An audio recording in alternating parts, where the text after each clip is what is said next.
Thank you for joining us today for the informational and public input session for the roadway widening project for Ocoee Apopka Road. This session is part of our ongoing effort to engage the community in the planning and design process. The goal of this project is to improve traffic flow, enhance safety, and support future growth in the area. We're here to gather your feedback and address any questions or concerns you may have and ensure that the final plan reflects the needs and priorities of the community. Your input is invaluable, and we look forward to hearing your thoughts as we continue to work on securing funding and move forward with this important project. We have the mayor of the city, Mayor Brian Nelson, with us tonight, as well as our consultant with Kimberly Horn, Mike Woodward. Thank you, Gene. So I'll go over the presentation outline. And if you were here at the last one, this is going to look very familiar. So we'll start out talking about the purpose, which Gene alluded to. We'll go through the project location and the existing conditions, a little bit about the schedule and funding. We'll talk about what sort of improvements are proposed and the preliminary safety results of sort of why there is a need out there, as well as the traffic conditions that are out there today. And then we'll open up the floor for any sort of questions or comments. So our purpose today is for public input. We want to understand what sort of concerns the residents have, and we want to communicate the potential changes. There is a virtual outreach component to this project that has been up for almost a month now, and it's going to close in 2 days on the 15th. And then after that point, we will share whatever comments we received through that virtual outreach effort. There's also some discussion of targeted outreach for workers. This project is in support of grant funding to widen the road, and it's a repeat of an analysis that was done a year ago. And one of the comments from that by the reviewers was, have you reached out to the employees along the corridor? And so there's we will get more points if we do reach out to those workers. The portion of Ocoee Apopka Road that we're talking about starts in the south on Harmon Road and makes its way up across the 451 over to Hawthorne Road. It crosses Boy Scout Road and Bradshaw Road, as well as Martin Road along the way. It's currently a two-way undivided roadway. Undivided, so there's no median. There's just one lane per direction. There are not bike lanes or any other way for bicycles to travel along the road. There are some existing sidewalks there are sidewalks at the Harmon Road intersection, at the distribution center, and then at the South Bradshaw Road intersection down to Hawthorne Road. But the rest of the corridor does not have sidewalks. So if you want to ride a bike or walk, it's going to be tough. If you want to turn, there's no turn lanes. If you want to have any sort of meaningful capacity, there's not much out there. So a lot of things to be improved along the corridor.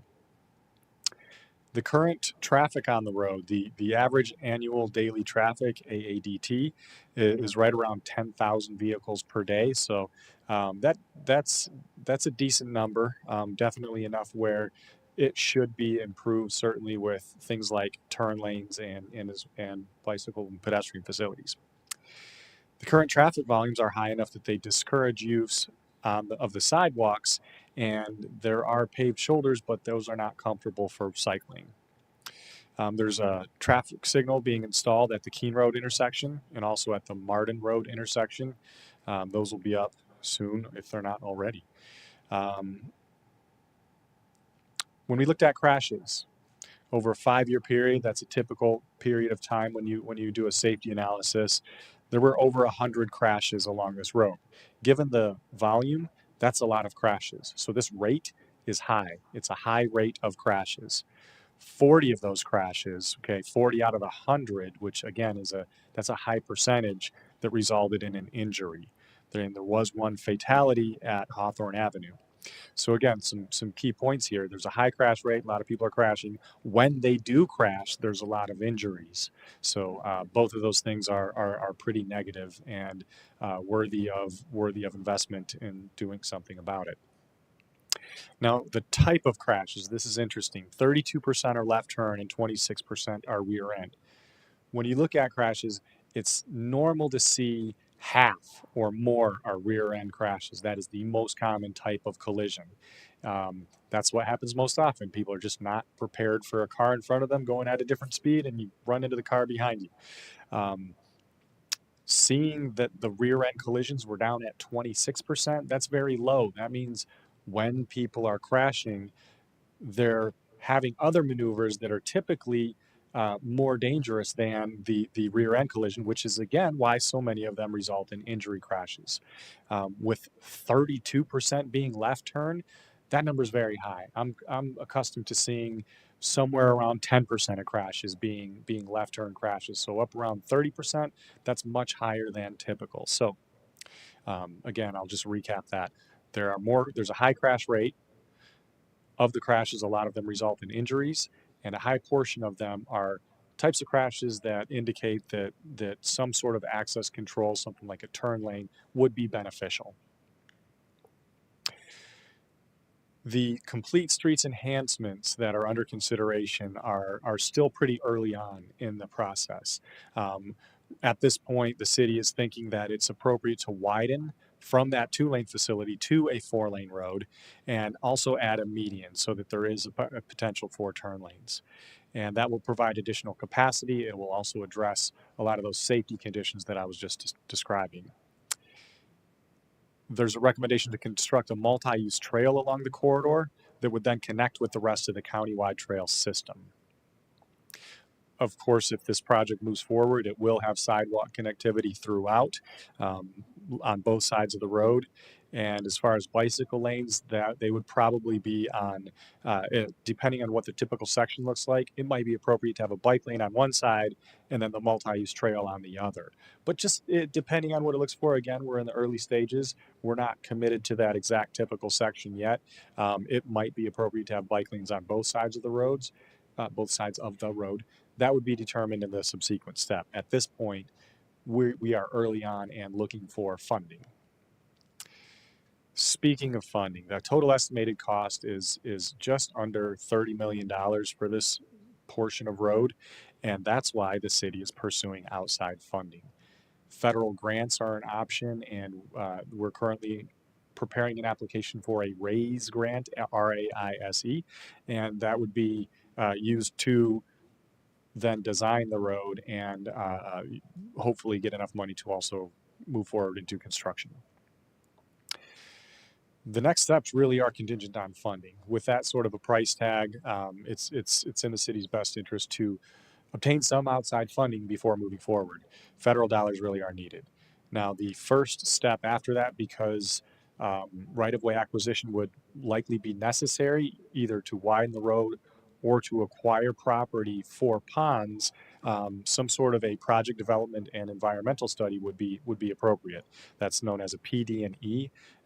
Those are typically used to identify how much right of way is needed, determine which alternatives is the locally preferred alternative, which then feeds into the right of way, and also determine the preliminary pond locations and how much right of way those would require.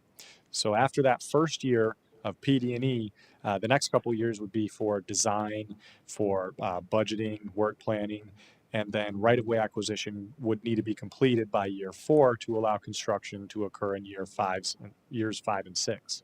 Now, this schedule is sort of a best case scenario. There are plenty of things that could happen that could delay this project. Transportation projects often take a long time to get off the ground, but this is sort of the schedule that would assume total amount of funding is available. We get the funding in place for year 1. Everything moves forward with the PD&E, then the design, then the right of way without additional delays that would then lead into construction later on. That concludes the presentation of this project. Again, because we're at the early stage, there's not a whole lot of details to talk about what the exact facility would look like, as that would be in one of the subsequent steps. So we could go through comments or questions tonight. I will ask that you come up to the microphone so that the questions and comments can be recorded. And there, as I mentioned, there is a project website that's on the city's website that's been open for almost a month, and it will close on January 15th of 2025, which is 2 days from today. Thank you. Come on up, please.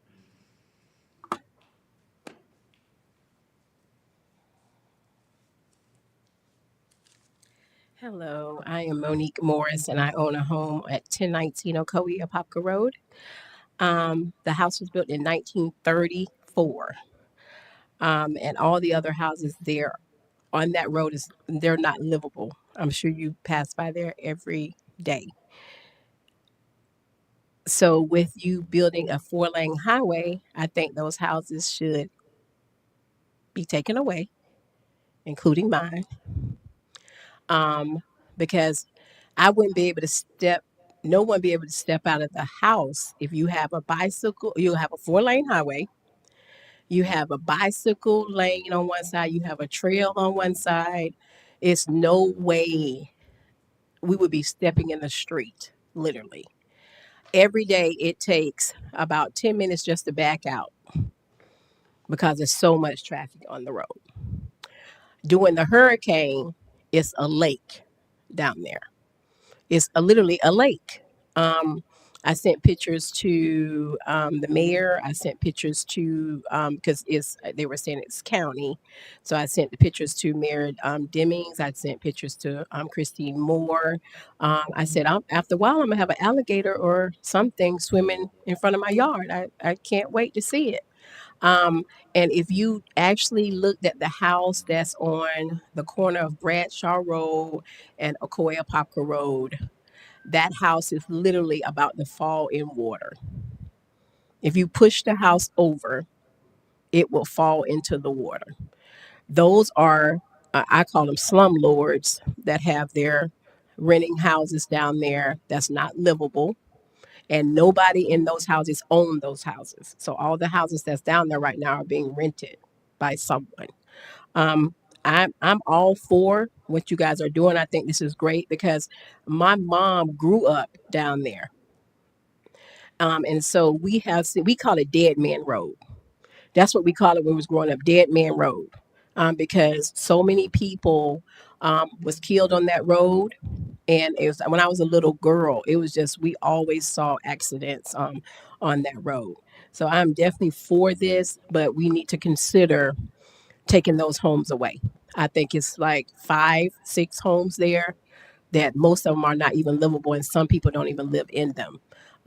The house that's right next to me is literally the water is inside the house because of the drainage, um, and it's something is coming from Hawthorne area.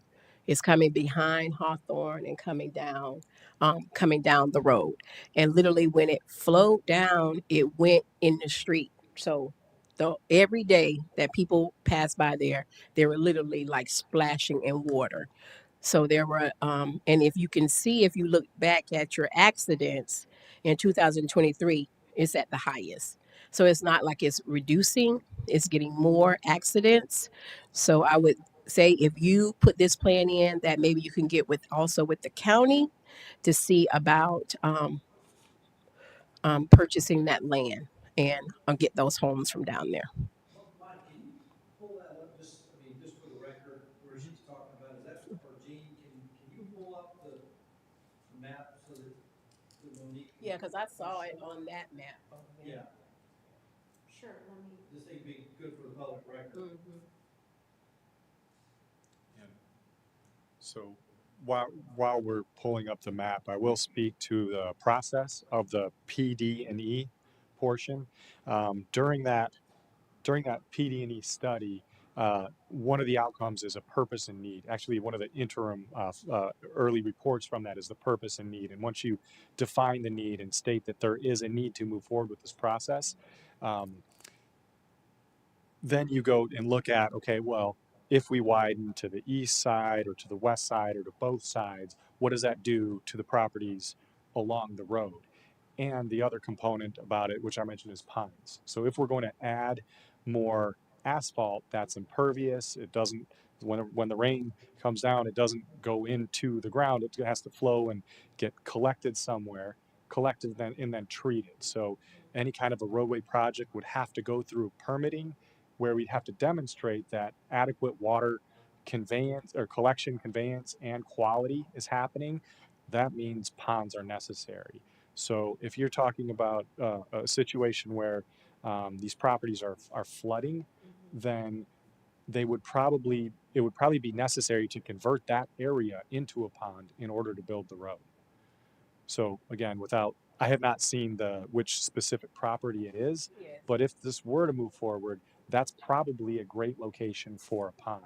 And again, I can only use words Oh, like yes. probably and Oh, yes. seems like at this point because we're early, but Because today I actually saw where the police was coming down the street and cars had nowhere to go. Either they were going to go in the ditch or by Cooper Commerce, or they just had to just stand still, and the police kind of weaved his way down the street, so it's like nowhere to go.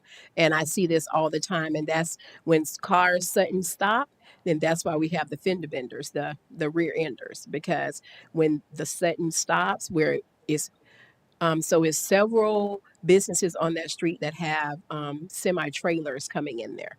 And so they're backing in, so they're holding up the traffic for a very long time. And the cars are just stand still until they can get maneuver themselves, but it's so tight. Some of the tractor trailers have to continue to maneuver their truck to even to back in or to get to where they're going. So yeah, it's definitely a problem. I'm trying to get our IT person to share my screen here, but I think I've figured out where it is. It's on the Yeah, right here, right here. Yeah, that's my house right there. yeah.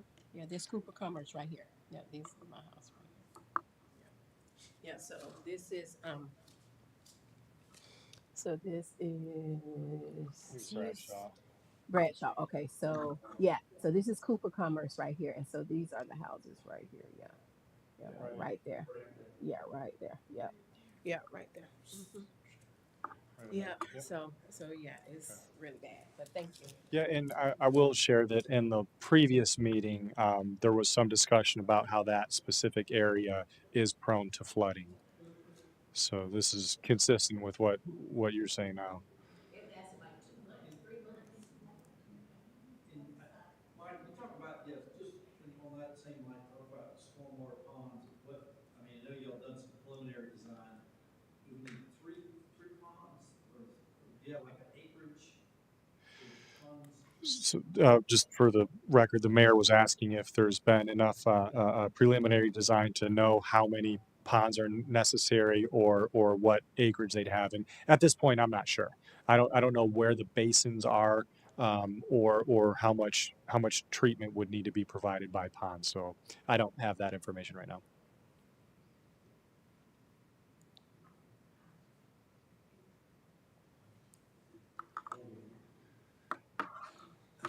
If you need to point, just use this guy on the screen. So I'm, my name's Eric Mock, and I live at 2439 Verde View Drive, which is at the intersection of Harmon Road and Binion. So I'm just a little to the west of where this, west of the hospital. And I drive this road probably, oh my goodness, 10, 12 times a week. And I'm very familiar where Monique is talking about. And I'm also an avid cyclist. I can tell you, I have not ridden this section, although I have ridden this section from Harmon over to Marden, and then then going south on Marden. Just as um, a weekend where it's not, population. But Mike, one of the questions that I had, you mentioned about having to meet with the workers in that area. And as Monique said, there's quite a bit of business from Marden up to Bradshaw. There's quite a bit of businesses on either side of Ocoee Apopka. And my question to you is, when do you plan, when do you, in the process, when is it that you go out and meet with those businesses and talk with the associates that are there?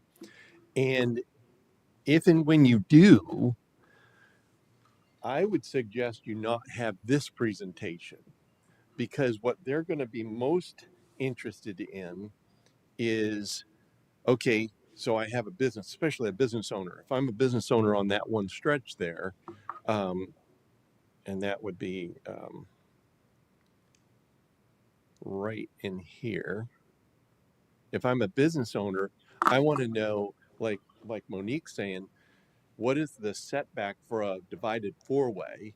And if you say from the center line, it is 250 feet this way and 250 feet this way, well, it'd be pretty simple to be able to just say, if we just went from the middle of the road and went 250 this way and 250 this way, that would strike everyone.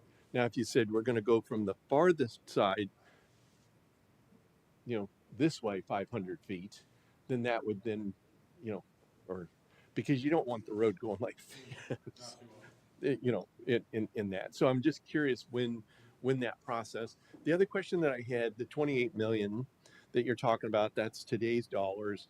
If you had that 28 million, you could start that calendar process. But the 28 million in relation to Apopka's total roads budget a year, where does that 28 million fall? Is that 90% of the road budget? Is it 200% over a 10-year period of time? You know, because I think that that would be of value when people sit down and say, okay, 28 million, you know, what does that mean? Well, okay, that is Apopka's current road budget for the next 15 years. And then people start grasping, wow. Do you see what I'm saying? I'm not saying somebody doesn't understand what 28 million is, but when you Right. put 28 million up to, you They know, need like a reference well, point. yeah, I I mean, get it. I mean, you know, you could say, I mean, I realize this is not the case, but let's just say, for instance, you know, Bobka's road budget was 200 million. You say 28 million, well, that's nothing. You know, why haven't you started? But if 28 million is 10 years worth of the current road budget, or, and you, I mean, a pocket could easily go back and say, over the last 5 years, over the last 10 years, here's how much total money we spent in 10 years, and it comes up to 12 million, then this 28 million is significant, which then goes to the fact that as you're doing these presentations to get more points and everything, maybe more people go, we got to show up for this. We got to speak out for this in a proactive way to help the points. Right. Does that make It sense? makes sense. Um, and I think right now, from what I last saw on our budget hearings, I think it might count maybe 5 times our yearly Well, I'm sure. transportation budget. I'm sure it does. I'm sure it Um, does.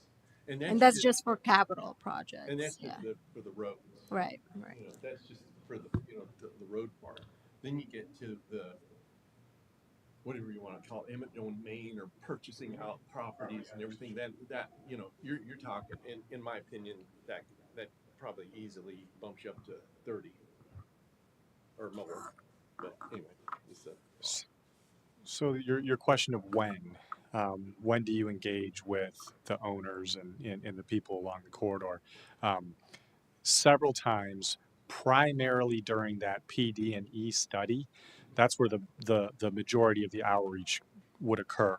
Now, the reason for us to have outreach right now is to just get a general understanding of, is the community in support of improving this facility, or does the community, would they prefer to leave the road as it is? Does the community feel like this road is working just fine and we don't need to do anything?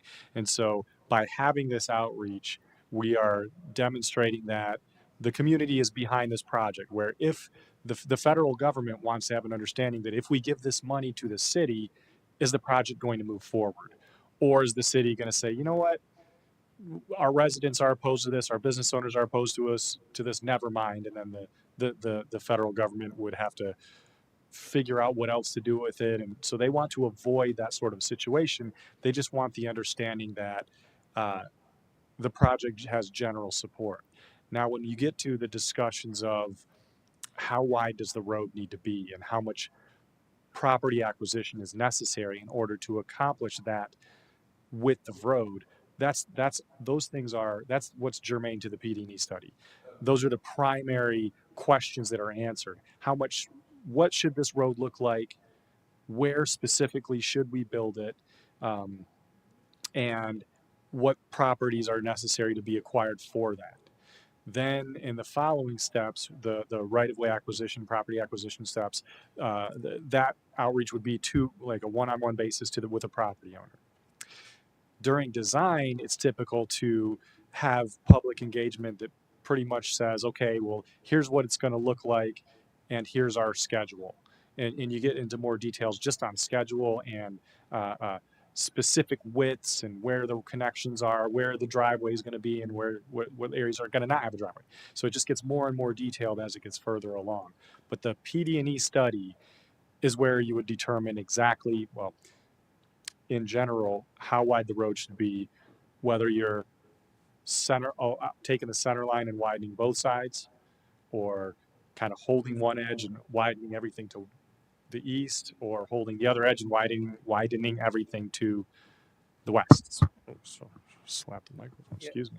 So Mike, I hear what you're saying, but my question would then be, so if this concept is a divided four-way,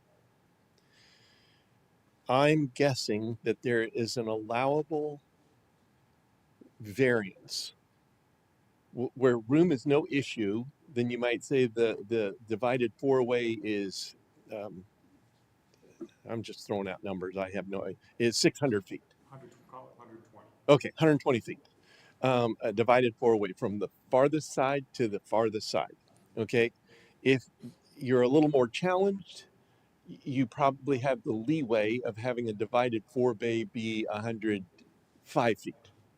Is that correct? Yeah. So yes, you often do start with a typical section that includes everything at the widest potential, and that's more like 160 feet. I'm already jumping to a 120, which is my thoughts of something that's more of a reduced that would. And in order to do that, you kind of want curb and gutter and pipes underneath, as opposed to the amount of space it would take to have a swale system for your drainage. But there are several other standards that you can reduce when right of way is constrained. Even if you're going to require it, by reducing some of those standards, you don't have to require as much right of way. And again, that's the type of detail that gets ironed out mostly in the PD&E phase. So, hello, wake up. Is it wake? Is it wake up? Yeah, the top one. Well, so here's where Monique's talking about. This is a pond Mm-hmm. right here, and if I'm not mistaken, I can't pull it up on my phone, but if I pull it up in my um, desktop, this is an actual pond, and I can tell you. So my guess is this is probably right here where Monique's property is, where her mom or grandmother, and these are all homes. This is the home that she's talking about right here. That if she pushed it over, it would fall into the. The 1019 is it? The 1019 is my property, but I'm talking about the 951. Right here. It's sitting in water right now. Right there. This one. Yeah. Just repeat that. The 951 is sitting in water, and Monique's at 1019, which is a little farther down there. The I'd have to pull it up on my desktop, but this is probably in the flood plain for Orange County, and the flood plain probably encompasses a fairly large portion of this area here. But if you can zoom back out, these businesses right here, depending on if you went this way or if you just went this way, these would be that would be another thing, and that's the PD&E part that you're talking about. Um, this one up here, if you scroll up here, this is the one where the trucks back into this marble right here. The trucks back into this marble and literally block the whole 2-lane road because they're coming in and they'll usually come in this way or they'll this way and they come in and then they back in or they come in and then they back in. And to back into that, they cover the whole street, either direction, either direction. This group of buildings down here, there is trucks that back in here because there's no way they can pull in and then these are 45-foot trucks. They back in here, so they'll block that as well. This one's a little bit. I'm not going to say that I've not ever seen a truck back in here, but this one's a little bit different because you can see there's a little bit more space. This one has a lot more space, but they're looking to try and you know unload their load and then back in. And then of course, if you scroll up, Gene, the other way, go back this way. Yeah, these businesses right here, they have some room, but this one you would clip this building. You know, this is a big. This is a uh, not a nursery, but a landscape company, and they have a lot of. And then of course the businesses along here, and then as you get a little farther down here, there's some additional homes past 15th, 13th Street. These homes right here are in a tough place as well if you go to widen. But um, I'm sure that if you meet with them, if I'm an owner, that's what I want to know when you're meeting there. I want to know right there.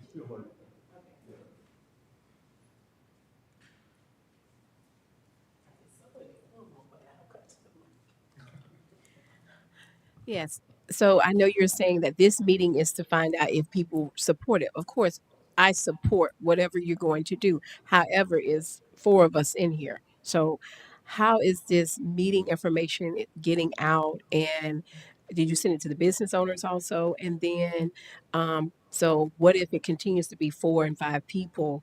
Are you going to move forward?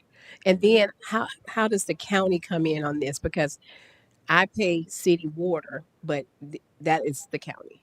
Where I live is the county. So the road is owned by the city. Is that what it is? The road is owned by the city? Okay. All right. So how are you from the county? You're from the We're city. city. Yeah, no. So how does the county come into this? We're working with the county. I actually understand that the issue with the flooding in that area that you spoke about has been broached with the county Mhm. more than once. Once I know by our former transportation coordinator, and I understand that the mayor keeps the topic um, current, but yeah, we're working with the county to widen the Ocoee Apopka road. We've actually taken already a portion of it. Let's see.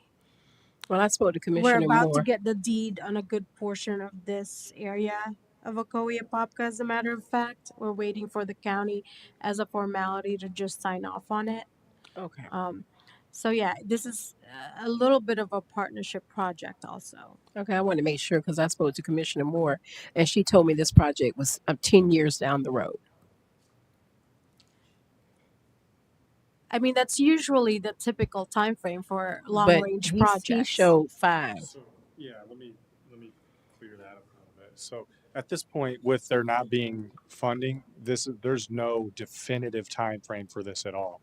That 5 to 6 years was sort of like a best case if funding were available today, if total amount of funding were available today, and there were not delays in the process, then we could get it done in 6 years. However, there is not funding today, and most projects typically have some kind of a delay or another. So my point was more that it's 6 years or more. Now, if you want to ask, well, what does that or more mean? We don't know. And again, if the federal government is able to approve a grant for the city of Apopka to move forward with the next steps, that'd be a good sign of making progress. And the more progress gets made, the more momentum a project has, the easier it is to then implement. But if money doesn't come in from the federal government, it's going to take even longer. So don't know how long. The award would be, What's that? can you let everybody know when the award will take place? So yeah, the deadline is just still in the spring here, and then it gets evaluated to where I believe that the results come out in the summertime, but I'm not certain of that. I think that's my best guess at this point. So we should know at that point. Mike, do you anticipate any changes or delays in this federal process in relation to the change in administration? The federal transportation funding bill and the process for this grant, those are the same. Once a new funding bill comes in, those things they roll through maybe every 5-10 years at best, and when they do, the sources of funding change, or the method of distributing the funding might change. But typically, every 10 years, there's more money. It just gets allocated differently.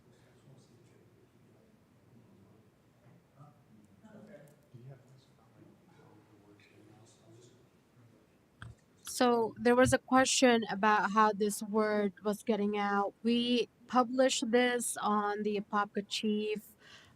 We've also done it in all our socials on the city social, including Next Door Neighbor, Facebook. I thought I saw it on LinkedIn as well. It's also, of course, on our website. And today, our IT actually sent out a reminder post on Facebook on our social media as well.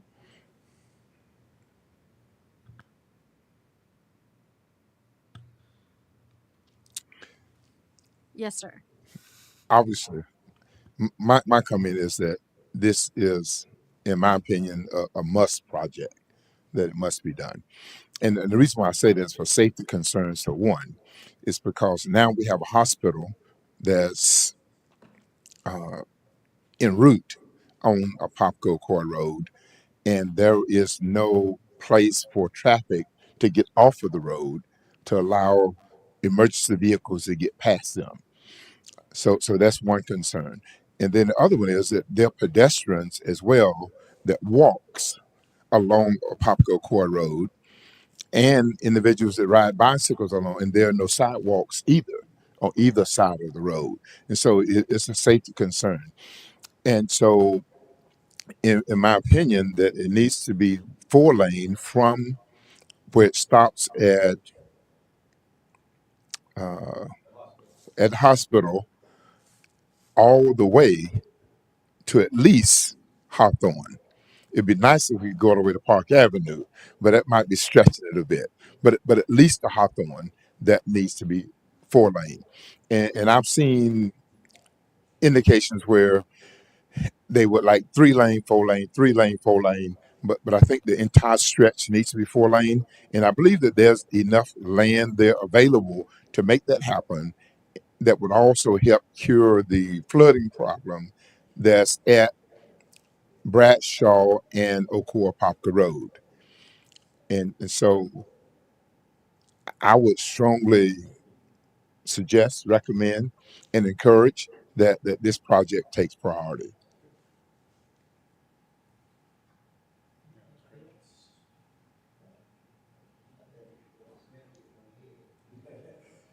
Kind of wrap it up real quick. So, so this is Mayor Brian Nelson. Just so for the record, we had Commissioner Smith was the one that just spoke, and also had to leave because we have another. Unfortunately, has another meeting pretty important on some land development on the other side of town. So I'm sure we'd had a better crowd tonight had it not been for this meeting. But anyway, so we had Commissioner Nesta was here who also went to this other meeting. But yeah, I think to Commissioner Smith's point is The hospital access is, to me, is that makes this the most critical of roads. The road, we all know, is not straight by any stretch. So between the winding road and the hospital, and people are, under duress, they tend to drive more erratically. So it's important. And plus, for the enjoyment of the folks that live in that area, to be able to get on a bike or to be able to walk to different places would be advantageous. And just, it's interesting as we talk about this. We've just found out that it looks like Orange County is proposing that they get rid of the Lynx bus stop and the Lynx route, which is in that area, which really will have an impact. Um, so I've got that's what I'm hearing, is that they're looking going to that. What's on demand links, which, yeah. So I want to, anyway, then this all kind of ties in with the same area. If we're trying to raise the standard and raise, the the living conditions in that area, this road is, as Commissioner Smith said, number one road. And so we've got to do everything we can to see if we can't pull this raise grant down, which I don't know what we're applying for, or how much. Gene, is it the whole, amount? Y- y- For the whole, yes. And then typically they don't pay the whole amount. There's Percentage, a I thought. percentage in there, Yes. Mike, I or thought. is that It's difficult to say. They might give you enough to go through the PD&E and the design. okay? It's hard to say exactly how much they'll give you. They might give you like a 5-year contribution. They would also cut. What they would actually give is up to them. Okay, okay, okay, super. Well, Mike, we appreciate you coming out. Gene, thank you for putting this meeting together. Any other comments, questions? Okay, well, thank you all for coming out. Appreciate it. Okay, Thank you so much. okay, thank you. All right. Questions, feel free to email us. It's all on the website, and like Mike said, we still have that virtual meeting for 2 more days.